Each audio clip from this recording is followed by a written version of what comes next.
kepada Al-Mukarram Al-Habib Zain bin Umar Al-Attas fa'alaihi falyatafaddal mashkura. اللهم صل على محمد.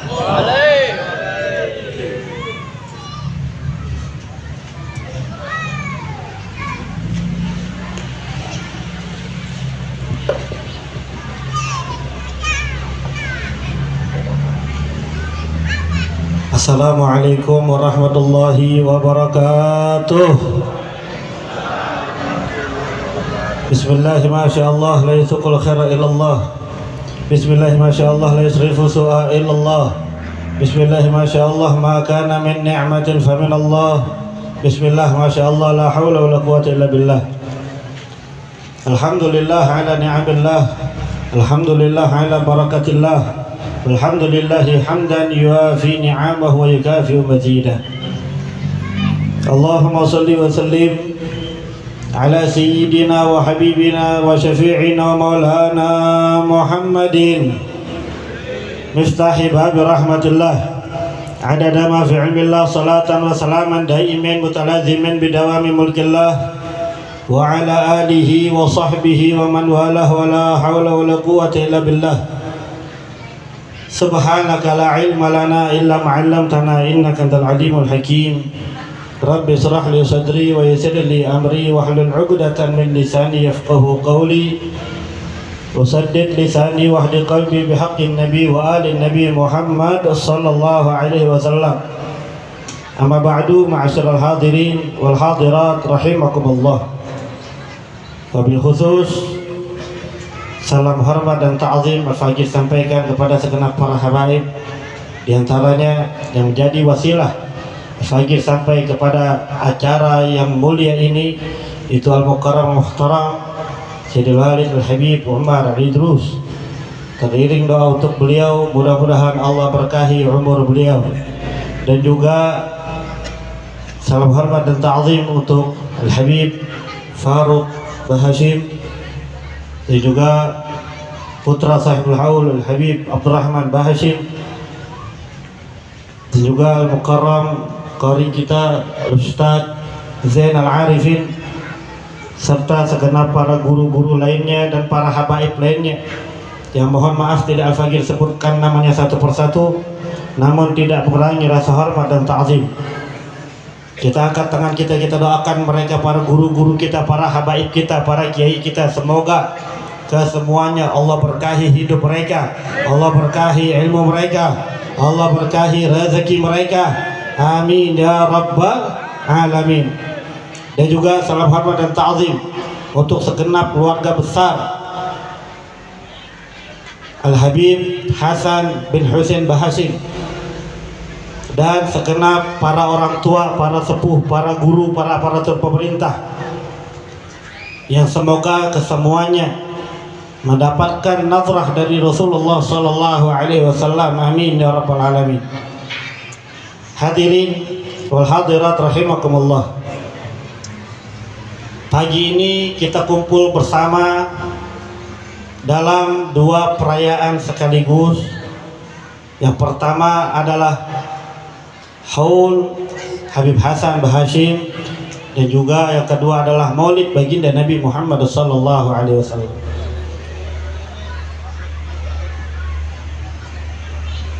Kita hidup ya semacam ini, hayatuna baina ta'ziyah wa tahdiyah. Kehidupan kita di antara orang yang wafat dan orang yang baru lahir. Hanya saja pada pagi ini kita berkumpul sedang mengenang orang-orang besar, orang-orang yang dekat dengan Allah, bahkan sangat dekat kepada Allah Subhanahu wa taala. Yang pertama yaitu haul. Kita bersyukur kehadirat Allah Subhanahu wa taala. Hidup di negeri Indonesia yang memiliki tradisi yang luar biasa untuk mengajak kita terus mengingat akan kematian. Karena kematian adalah hal-hal yang sangat mengerikan bagi mereka orang-orang yang beriman. Sayyidina Utsman bin Affan radhiyallahu anhu beliau kalau sudah berada di hadapan kuburan, yabki hatta yabulla lihyatahu. Sayyidina Utsman, Bapak Ibu sekalian, beliau kalau udah di hadapan kuburan nangis sampai saking banyak tangisannya air matanya membasahi jenggotnya, basah air matanya, sampai ada orang yang bertanya, ya Amirul Mukminin, tazkurul jannah wan nar wala tabki wa tabki min hadha. Wahai Amirul Mukminin, engkau mengingat surga, mengingat neraka, kamu tidak nangis. Tapi kenapa kalau kamu mengingat kuburan, kamu menangis? Sayyidina Utsman menjawab, bagaimana aku tidak menangis sedangkan aku pernah mendengar baginda Nabi Muhammad sallallahu alaihi wasallam bahwasanya beliau bersabda, innal qabra awwalu manzilin min manazilil akhirah, faman naja sahibuhu fama ba'dahu aisar minhu. Nabi kita Muhammad sallallahu alaihi wasallam bersabda, kubur ini adalah awal fase daripada fase-fase akhirat. Siapa orang yang selamat di alam kuburnya, maka setelahnya nanti itu lebih mudah. Wa man lam yanju, kata Nabi Muhammad sallallahu alaihi wasallam, tapi siapa orang yang di dalam kuburnya sudah tidak selamat, fama ba'dahu asad minhu, maka setelahnya lebih dahsyat lagi, lebih mengerikan lagi, lebih menyiksa lagi, lebih menderita lagi. Itulah sebab kenapa aku menangis ketika mengingat alam kubur. Hadirin yang dirahmati oleh Allah Subhanahu wa taala. Kenapa di awal tadi kita katakan kita ini harus bersyukur tinggal di Indonesia yang memiliki tradisi-tradisi yang mengajak kita untuk terus mengingat akan kematian. Ketika ada yang wafat, ada tradisi tahlilan sehari, 2 hari, bahkan 7 hari sampai 40 hari, ada 100 hari. Belum lagi acara tahunannya haul. Yang ini semua mengajak kita untuk ingat bahwa setelah kita wafat masih ada kehidupan, yaitu kehidupan di alam kubur, kehidupan di alam barzakh. Di alam kubur kita meyakini ada nikmat kubur, di dalam kubur kita meyakini ada azab kubur. Bahkan Nabi kita Muhammad sallallahu alaihi wasallam, beliau pernah bersabda, annakum tuftanuna fi kuburikum misla qariban min fitnati masihid dajjal. Kalian akan kena fitnah nanti di kubur-kubur kalian, yang fitnahnya itu hampir-hampir seperti fitnah dajjal, saudara. Yang jadi pertanyaan buat kita, gimana sih fitnah dajjal sehingga kita ini diperingati oleh Nabi Muhammad sallallahu alaihi wasallam bahwa kita semua akan terkena fitnah kubur. Bapak Ibu sekalian, fitnah dajjal itu adalah fitnah yang paling dahsyat di muka bumi ini. Tidak ada fitnah yang lebih dahsyat di muka bumi ini melebihi daripada fitnah dajjal. Sebab dajjal nanti keluar dalam keadaan ekonomi di seluruh dunia dalam keadaan krisis. Semua dalam keadaan lapar. Dajjal datang memberikan kekayaan, memberikan kebahagiaan, sehingga tidak sedikit daripada orang yang beriman ikut kepada dajjal. Hadza na'udzubillah min dzalik. Bahkan dajjal bisa menurunkan hujan di negeri yang tidak pernah turun hujan. Di negeri yang tandus, dajjal bisa membuat negeri tersebut subur. Gunanya hanya untuk membawa manusia ke neraka. Bahkan dajjal dapat menghidupkan orang yang telah mati, saudara. Makanya di dalam sebuah hadis dalam kitab Riyadhus Shalihin, bahwa ketika Nabi sallallahu alaihi wasallam menceritakan tentang dahsyatnya dajjal, suara Nabi ntar meninggi dan suara Nabi nanti merendah, sampai para sahabat yang mendengar ini bingung, jangan-jangan ada dajjal di tengah-tengah kebun kurma. Akhirnya besokannya itu para sahabat mencari-cari, karena Nabi cerita nanti suaranya meninggi, nanti suaranya merendah. Dicari sampai Nabi sallallahu alaihi wasallam bertanya kepada mereka, Ada apa kalian? Apa yang kalian sedang cari? Tidak ya Rasulullah, kami ini mendengar engkau entar meninggikan suaramu di saat menceritakan Dajjal, entar juga merendahkan suaramu. Sepertinya kami menyangka kayaknya Dajjal ada di tengah-tengah kebun kurma. Kata Rasul SAW, tidak, Dajjal tidak. Kalau seandainya Dajjal ada, aku yang akan membunuhnya. Kalau seandainya Dajjal ada, aku yang akan membunuhnya, dan tidak akan aku berikan kesempatan Dajjal untuk menjumpai umatku. Saking dahsyatnya fitnah Dajjal, saudara. Namun tidak semua orang dapat menjumpai Dajjal, sebab belum tentu umurnya sampai kita Dajjal sampai. Ketika Dajjal tiba, bahkan Nabi Muhammad SAW, beliau mencontohkan, mengajarkan kepada kita agar kita senantiasa meminta perlindungan kepada Allah dari fitnahnya Dajjal. Setiap kali sholat, setelah akhir tasyahud, sebelum salam, beliau Rasulullah SAW mendidik kita dengan doanya, Allahumma inni a'udzubika min azabil qabri wa min azabin nar wa min fitnati masihid dajjal. Bayangkan saudara, sekelas baginda Nabi Muhammad SAW yang surga Allah ciptakan untuknya, yang beliau maksum, suci, bersih daripada dosa, saudara, yang mustahil masuk neraka, mustahil dapat siksa dari Allah, baik di dunianya maupun di kuburnya, terlebih lagi di akhiratnya. Bahkan kita sama tahu tidak ada nanti satu orang pun yang dapat memberikan pertolongan melebihi daripada pertolongan yang diberikan oleh baginda Nabi Muhammad SAW. Itulah disebut sebagai syafa'atul uzma. Beliau bukan saja tidak masuk neraka, tapi juga beliau akan menolong orang-orang banyak untuk tidak masuk neraka. Shallu ala Nabi Muhammad. Namun Nabi membaca doa tersebut, ya Allah, lindungilah aku daripada azab kubur, lindungilah aku daripada azab neraka, lindungilah aku daripada fitnahnya Dajjal. Namun kita sama tahu tidak semua orang bisa berjumpa dengan Dajjal, dan mudah-mudahan kita tidak berjumpa dengan Dajjal. Amin ya rabbal alamin. Karena terkait umur. Namun ada satu fitnah lagi yang sabda Nabi Muhammad SAW, bahwa kalian akan difitnah, akan diuji, akan dicoba seperti fitnahnya Dajjal. Kapan waktunya? Ketika di kubur-kubur kalian. Di dalam riwayat Ibnu Hibban dikatakan bahwa nanti ketika seseorang sudah di alam kubur, keluarganya sudah meninggalkan dia, maka ujian itu akan datang, fitnah itu akan datang lewat kepala mereka.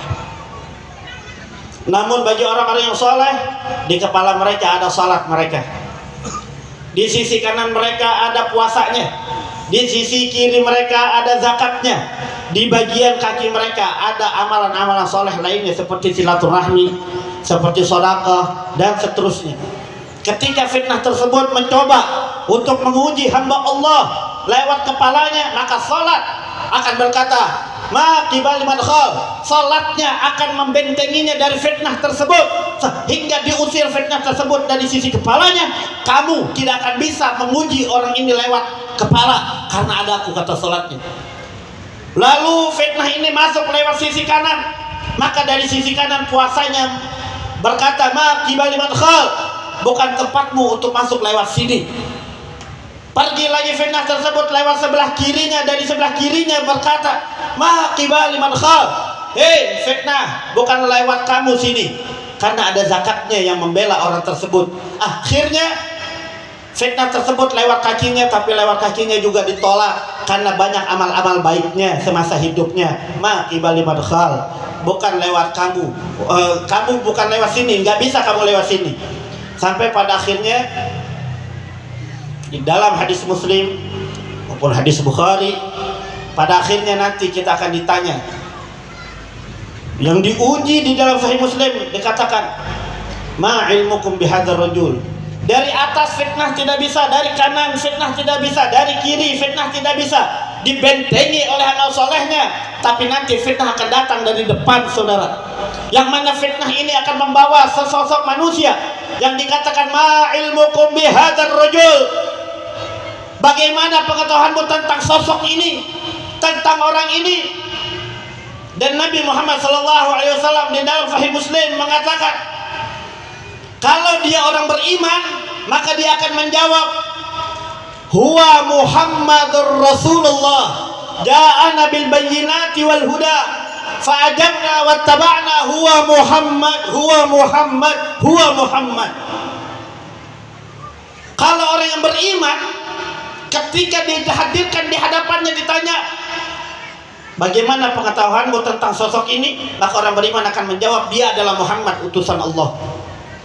Dia datang kepada kami dengan membawa bukti-bukti yang nyata, membawa petunjuk. Fa'ajabna wattaba'na, kami mengikutinya, kami menjawab ajakannya, kami menjawab seruannya, kami memenuhi dakwahnya, dan kami mengikutinya. Huwa Muhammad, sampai 3 kali dengan tegas. Huwa Muhammad, huwa Muhammad, huwa Muhammad.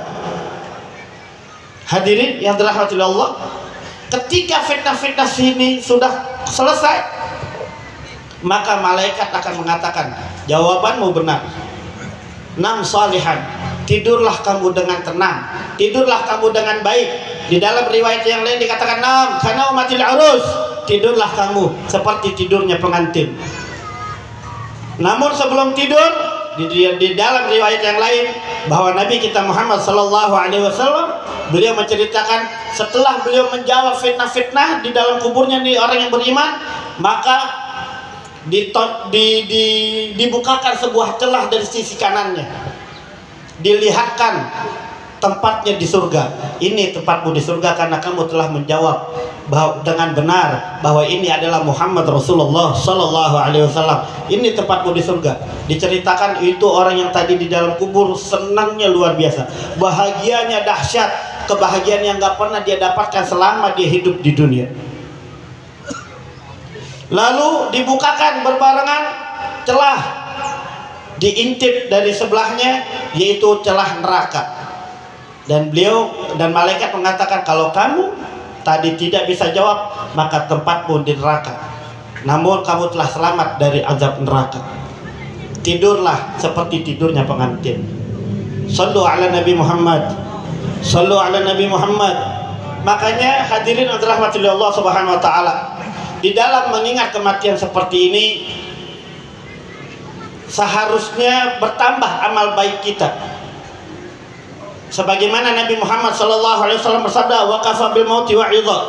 Terlebih lagi yang kita datang pada saat ini, haulnya orang yang soleh, yang kita harapkan nanti setelah kita wafat kita dapat syafaat dari beliau, Habib Hasan Bahashim. Karena beliau adalah seorang guru, seorang yang soleh, dan juga termasuk daripada zuriyah Nabi Muhammad SAW. Kehidupan yang sangat mengerikan setelah kematian nanti, semoga Habib Hasan dapat menolong kita sekalian. Amin, amin ya rabbal alamin. Hadirin wal hadirat rahimakumullah, peringatan-peringatan semacam ini seharusnya cukup. Sabda Nabi Muhammad SAW, wa kafa bil mauti wa'idha, cukuplah kematian sebagai nasihat. Tapi apa jadinya? Tidak sedikit daripada umat Islam, mereka hadir acara tahlil, hadir acara haul, kelar tahlil, kelar haul, tetap masih maksiat, tetap masih meninggalkan sholat, meninggalkan puasanya, berbuat kemungkaran, berbuat hal-hal yang Allah murka, berbuat hal-hal di luar daripada baginda Nabi Muhammad SAW. Na'udzubillah min dzalik. Alangkah kerasnya hati kita. Keluar dari acara haul seharusnya membuat kita menjadi tambah soleh, menjadi pelajaran bahwa kita semua di sini yakin akan adanya kehidupan setelah kematian kita. Kita yakin bahwa kita saat ini berupaya untuk peduli dan berbuat baik kepada yang telah wafat daripada orang-orang yang beriman, karena kita sadar bahwa kubur itu ada azab dan kubur juga ada nikmat. Siapa orang yang berbuat kebaikan kepada ahli kubur dengan sedekah-sedekahnya, dengan doa-doanya, dengan istighfarnya, dengan seperti apa yang kita lakukan pada malam hari ini menjadi kebahagiaan bagi mereka ahli kubur. Makanya Sayyidina Ali dipesan betul oleh Rasulullah SAW, ya Ali, tasaddaq ala mautaka, wahai Ali, berbuat baiklah kamu kepada orang yang telah meninggalkan kamu. Karena Nabi Muhammad SAW di dalam hadis yang lain, man mayyitu fi qabrihi kal ghariqil mutaghawwis, mayit di alam kubur itu, Bapak Ibu sekalian, ini informasi langsung dari Nabi, mayit di dalam kubur seperti orang yang tenggelam. Kalau orang yang tenggelam, dia tidak pilih emas, tidak pilih berlian, tidak pilih harta, dia hanya pilih satu, diselamatkan untuk bisa naik ke daratan, saudara. Ya, keadaan mereka yang kurang solehnya di masa hidupnya, yang tidak soleh, dia akan lebih derita lagi nanti di alam kuburnya. Dan Nabi Muhammad SAW, beliau mengatakan orang-orang yang semacam itu sangat menanti kebaikan-kebaikan daripada orang yang hidup. Dan kita juga diajarkan oleh Allah Subhanahu wa taala, Rabbana ighfir lana wa li ikhwanina alladziina sabaquna bil iman. Bagaimana Allah mendidik kita agar kita peduli kepada orang yang beriman yang telah wafat, agar kita senantiasa mendoakan mereka. Jikalau yang kita doakan tersebut adalah orang yang kurang soleh, yang sedang diazab oleh Allah, maka doa-doa kita, permintaan ampun kita untuk dia menjadi diangkat azabnya oleh Allah di alam kuburnya. Tapi kalau dia sudah menjadi orang soleh, maka doa-doa kita, perbuatan-perbuatan baik kita di dunia ini untuk mereka yang telah wafat adalah untuk menambahkan kesenangan-kesenangan di alam kuburnya. Sehingga laulal ahya lahalakatil amwat, kalau bukan karena orang yang hidup, maka binasalah mereka yang telah mati. Allah, Nabi ajarkan kita untuk peduli kepada mereka yang sudah wafat. Maka hadirin yang dirahmati oleh Allah Subhanahu wa taala, peringatan ini, baik itu peringatan Haul atau peringatan Maulid baginda Nabi Muhammad SAW, keduanya adalah berkesinambungan, duanya adalah nyambung. Kalau sekarang kita di dunia suka menghadiri acara-acara Maulid Nabi Muhammad SAW untuk mengenal baginda Nabi Muhammad SAW, maka nanti di alam kubur kita, ketika kita ditanya tentang baginda Nabi Muhammad SAW, kita bisa menjawabnya sebab kita tahu betul itu adalah baginda Nabi Muhammad SAW. Namun sebaliknya, kalau kita tidak kenal Nabi Muhammad SAW, kita tidak mau tahu tentang Nabi Muhammad SAW. Terlebih lagi belakangan ini kita banyak melihat orang Islam meremehkan Nabi Muhammad SAW, meremehkan syariat Nabi Muhammad, meremehkan sunnah Nabi Muhammad.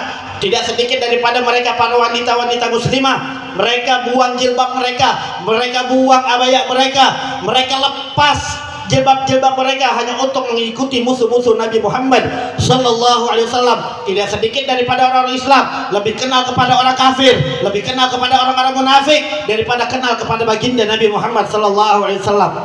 Nanti orang-orang yang semacam itu, yang tidak kenal dengan Nabi Muhammad SAW, ketika ditanya oleh malaikat, ma ilmukum bihadzal rajul, bagaimana pengetahuan kalian tentang sosok ini? Dia akan menjawab, la adri, aku tidak tahu. Ketika dia menjawab tidak tahu, maka dia akan disiksa terus sampai hari kiamat, saudara. Tidak ada ampun baginya. Hadza na'udzubillah min. Maka cukup bagi kita dalam keadaan peringatan haul ini dan peringatan Maulid Nabi Muhammad SAW, mudah-mudahan ini menjadi penolong untuk kehidupan kita, baik kehidupan kita di dunia maupun kehidupan kita di barzah dan kehidupan kita di akhirat kelak. Amin ya rabbal alamin. Teringat di dalam kitab Sahihul Bukhari bahwa Imam Bukhari beliau menceritakan bahwa Sayyidina Abbas bin Abi Thalib radhiyallahu anhu bermimpi Abu Lahab. Abu Lahab telah meninggal. Sayyidina Abbas mimpi bertemu dengan Abu Lahab. Bapak Ibu sekalian tahu Abu Lahab gak? Pak, kenal Abu Lahab? Abu Lahab itu Pak, paman Nabi. Orang yang sangat mencintai Nabi sebelum Nabi diutus. Tapi ketika Nabi sudah diutus oleh Allah, berumur 40 tahun, Abu Lahab, paman Nabi, menjadi orang yang sangat membenci Nabi. Bahkan Abu Lahab ingin membunuh Nabi Muhammad SAW. Sebegitu jahat Abu Lahab sampai Allah abadikan di dalam Al-Quran, tabbat yada abi lahabin wa tab. Diceritakan oleh Allah bahwa Abu Lahab pasti masuk neraka, pasti disiksa. Tapi setelah wafat Abu Lahab, Sayyidina Abbas bermimpi Abu Lahab. Sayyidina Abbas berkata, ma fa'alallahu bik ya Abu Lahab, apa yang Allah perbuat kepadamu wahai Abu Lahab? Abu Lahab menjawab, aku disiksa oleh Allah setiap hari, setiap waktu, tiada henti, hanya saja setiap hari Senin Allah ringankan azabku, Allah ringankan siksaku, dan keluar dari jemariku ini air. Kita sama tahu di neraka itu nggak ada air, adanya cuma air darah dan air nanah. Tapi setiap hari Senin keluar dari jemarinya Abu Lahab air yang segar, diringankan azabnya setiap hari Senin. Ditanya oleh Sayyidina Abbas, sebab apa engkau Allah ringankan siksamu? Sayyidina Abu Lahab menjawab, karena aku bergembira saat kelahiran Nabi Muhammad SAW. Maka pantas Al-Imam Muhammad Ad-Dimashqi dalam kitab I'anatul Talibin dikatakan bahwa idza kana hadza kafirun ja'a dhammuhu bi tabbat yadahu fil jahim mukhallada ata annahu fi yawmil isnin da'iman yukhaffafu anhu lis-sururi bi ahmada fama dhannu bil 'abdi alladhi kana 'umruhu bi ahmada masruran wa mata muwahhida. Abu Lahab segitu kafir, segitu jahat dengan Nabi Muhammad, Allah ringankan siksanya setiap hari Senin, hanya pernah gembira sekali ketika lahir Nabi Muhammad SAW. Lantas bagaimana dengan kita? Kita yang telah beriman kepada Nabi Muhammad, kita telah yakin dengan Nabi Muhammad dan berupaya untuk senantiasa gembira dengan Nabi Muhammad SAW. Mudah-mudahan Allah ampuni dosa-dosa kita, Allah jauhi kita daripada azab-azab di dunia maupun di barzakh maupun di akhirat, dan mudah-mudahan Allah perkenankan Nabi kita Muhammad SAW untuk menolong kita, memberikan syafaat kita, dan memasukkan kita semua ke surga bersama-sama dengan Nabi Muhammad SAW. Amin ya rabbal alamin. Bisirril Fatihah.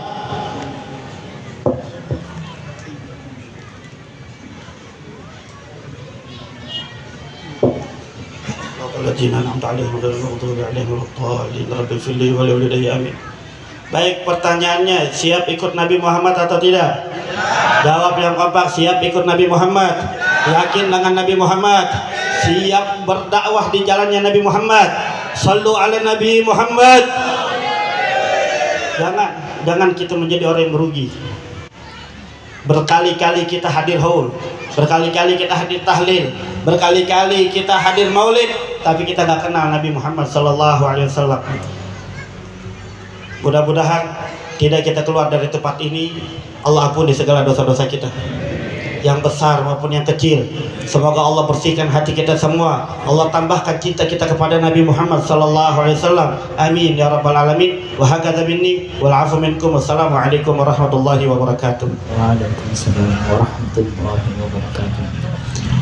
Demikian tadi tausiah agama yang disampaikan oleh Al-Mukarram Al-Habib Zain bin Umar Al-Attas.